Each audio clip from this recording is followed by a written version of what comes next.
The interest rate environment today, as you guys all know, is very, very different than it was 20 or even 10 years ago. So it's really challenging and probably not smart to use this historical data and previous, yield curve inversions to try and predict a future outcome. Welcome to the Stay Wealthy Podcast. I'm your host, Taylor Schulte, and today I'm going to be answering 3 really awesome questions from you guys, the listeners. But before we do that, I actually want to thank 3 of you, Scott, Brandon, and Nitin, for taking me up on the free investment consultations that I offered a few episodes back. We completed the portfolio analysis. We had our 1-hour consultation phone calls. We had a great conversation, and it was extremely rewarding for myself, and I know they valued the time as well. So I thank you guys for your support and your trust, and I look forward to offering these again soon, so stay tuned.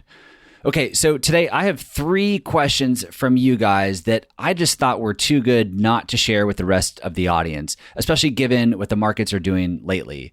We're going to be talking about the recent volatility, the yield curve inversion, the right time during the year to take your RMDs, and then finally, if buying extra insurance through your employer makes sense. For all the links and resources mentioned in this episode, visit youstaywealthy.com/51. Okay, so Joanne B. out in New Jersey. Hey, Joanne. Joanne wrote an email to me recently, and she said this. She said, "The recent market volatility has me spooked again. Do you think a real recession is around the corner, or is this just a short-term pullback? Also, I read something in the news about a change in the yield curve, and I was wondering what that is and how that was impacting everything."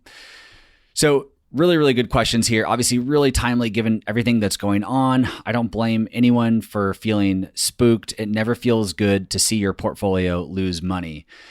The short answer is, of course, I don't know what's going to happen, and nobody really knows. If anyone pretends to know exactly where the market's going from here, it's only because they're trying to sell you something, or they're hoping to get lucky and then they can sell you something later.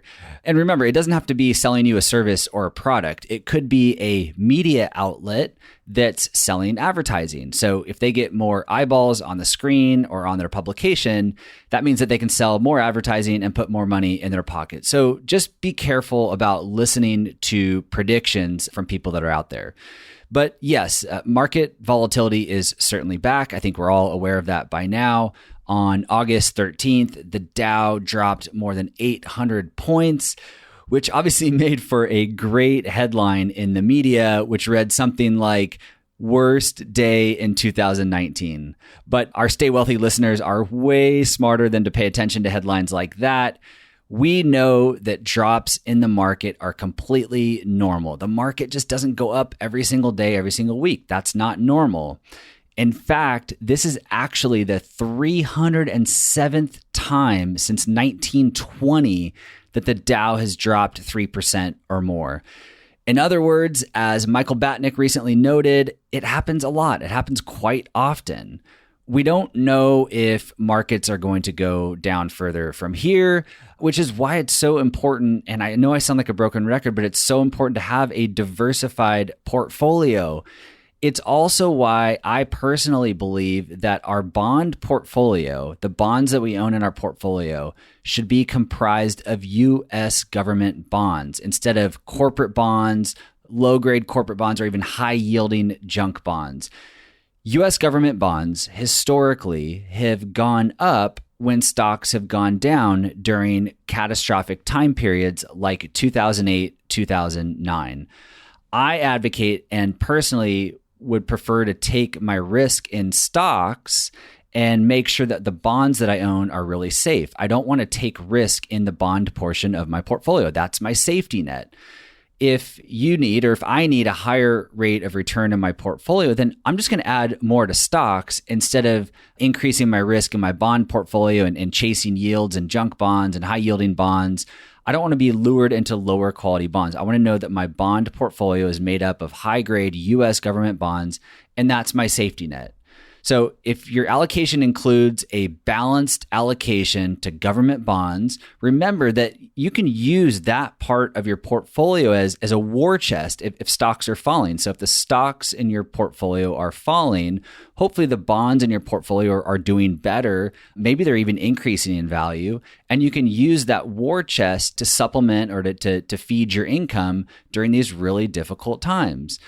This is also why I'm a big fan of total return investing, which you've heard me talk about before on the show.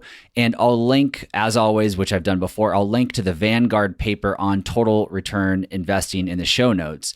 But in addition to total return investing, giving you the ability to constantly rebalance your portfolio, it also gives you the flexibility to adjust your spending downwards, maybe take less money out of your portfolio or stop taking withdrawals entirely if you're able while the markets are going down, and then wait for them to recover again before tapping into them. If you have a different income strategy, if you're receiving dividends and spending dividends, you don't quite have that same type of flexibility all the time. So I like total return investing because you have some flexibility there. You're constantly rebalancing the portfolio, which means you're buying low and selling high. And then you have this flexibility to say, you know what, I just don't need the money right now. I'm going to let the markets do their thing. I know, these recessions typically only last 12, 18 months. So I'm going to just sit back, adjust my spending, and then I'll get back in. I'll start taking money again from my portfolio when things recover.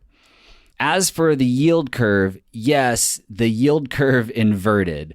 And my friend Colin Roche out here in San Diego, I think he summarized it best. So he said, look, there are only two components here that you need to pay attention to: the 10-year Treasury yield and the 2-year Treasury yield.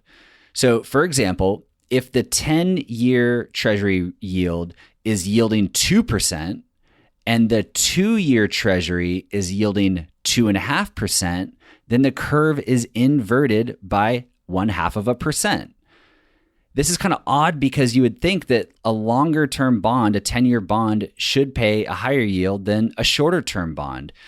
Maybe the best way to think about it is thinking about it in terms of buying a CD at the bank. Like, wouldn't it be weird if you went to the bank and the 5-year CD was paying less than the 1-year CD?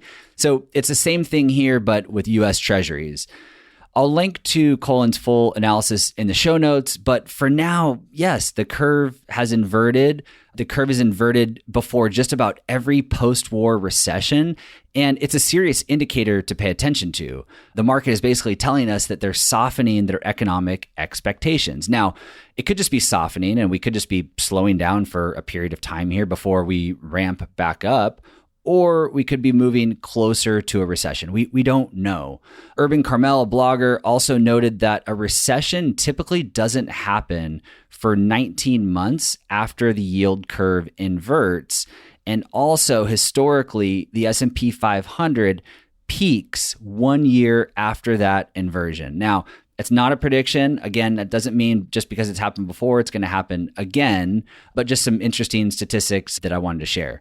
The last thing I want to say is that the interest rate environment today, as you guys all know, is very, very different than it was 20 or even 10 years ago. So it's really challenging and probably not smart to use this historical data and previous, yield curve inversions to try and predict a future outcome. So again, the boring advice here: maintain a diversified portfolio, ignore the noise, focus on those things you can control, and stay committed to the financial plan you have in place. If you don't have a financial plan in place, put one in place. That is the recipe for long-term retirement success. All right, our second question comes from Mark C. in Los Angeles. Hey, Mark, thanks so much for listening.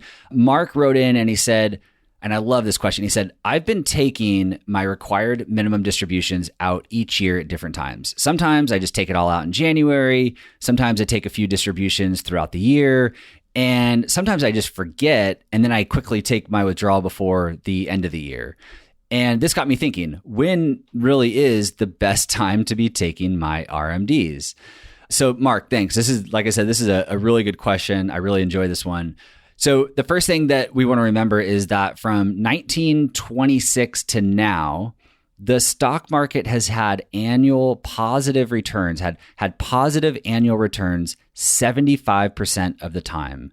In other words, if I put this another way, every 3 out of 4 years, historically, the stock market has had a positive return.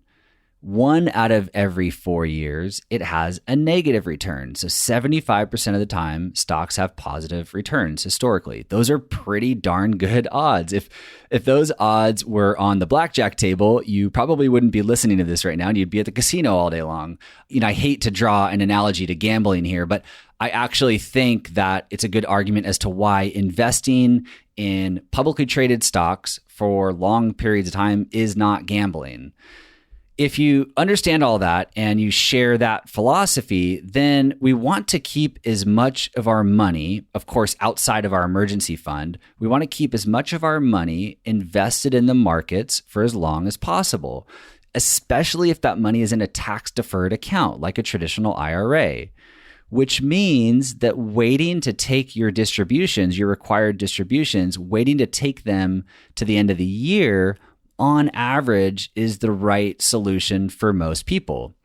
Now, John Luskin in my office, he's a super nerd. He took this a step further, and I'll link to his research in the show notes, but he wanted to also look at 30-year rolling periods instead of just the long-term annual return averages, which can be a little bit deceiving. So he looked at these 30-year rolling periods, and what he found, I'll save you again if you want to look into the details, go to the show notes page.